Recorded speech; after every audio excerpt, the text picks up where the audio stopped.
Ryan here with Digital Trends. We're at LG's G5 press conference at Mobile World Congress. We're checking out the new G5 modular phone. And this is a really cool design because you can actually take out and remove different pieces that add to the phone. And this one right here is the one I'm most excited about. It's the high-res DAC. It's called the Hi-Fi Plus from B&O Play. B&O being Bang and Olufsen, the high-end audio company. This thing is really cool. It's got a Sabre ES, I believe, 928 chipset for the DAC and a Sabre amplifier. And then you can pop it out right here.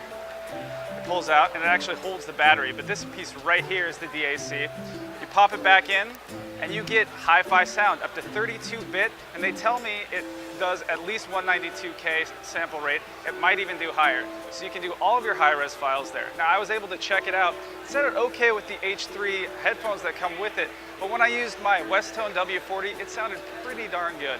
In fact, it was one of the better experiences I've had with a cell phone, and that's what's really exciting about this, because for audiophiles, it's hard to take two devices along with you, and if you can just clip this in and you have high-res sound, that's a really cool innovation. The sound was rich. We got nice bass, a lot of rich details in the vocals, and it's clean and clear sound so far. So it's all I had was a few tracks to check it out, but this is a pretty exciting innovation from LG, and it's going to make a lot of people think about going to the G5 this year.